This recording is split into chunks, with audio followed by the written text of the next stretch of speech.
আসসালামু আলাইকুম ওরহমতুল্লাহি ওবারাকাত। সম্মানিত প্রাণপ্রিয় মুসলমান ভাই বোনদেরকে আমি আজকেও কিন্তু খুব খুব একটা গুরুত্বপূর্ণ আমল শিখাবো। আর তা হচ্ছে আল্লাহ তাআলার পবিত্র গুণবাচক নাম ইয়া মাজিদু সঠিকভাবে উচ্চারণ করবেন। ইয়া মাজিদু এর কিন্তু বিশেষ ফজিলত গুণাগুণ রয়েছে। আপনারা ভাই বিভিন্ন প্রকার খারাপ কিছু দেখে বয়সের সাথে আপনারা মাস্টার ভিশন করে অথবা ঘন ঘন স্বপ্নদোষ হয়ে আপনার বিশেষ গোপনাঙ্গকে আপনি নষ্ট করে ফেলেছেন। ভাই আপনি বিয়ে করতে ভয় পাচ্ছেন অথবা বিয়ে করেছেন কিন্তু স্ত্রীর কাছে যেতে আপনারা ভয় পাচ্ছেন, তাদের জন্য আজকের এই আমলটি কিন্তু খুব গুরুত্বপূর্ণ একটি আমল।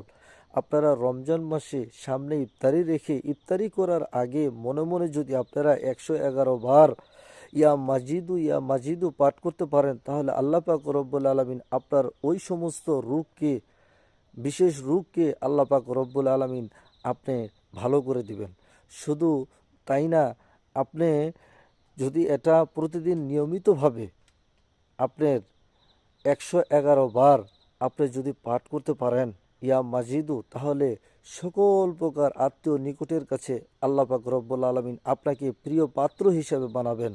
তাই এই সুন্দর গুরুত্বপূর্ণ আমলটি যেন সকলেই জানতে পারে, শিখতে পারে, ভিডিওটি শেয়ার করে সকলের কাছে পৌঁছে দিবেন, এটাই আপনাদের কাছে চাওয়া। ধন্যবাদ।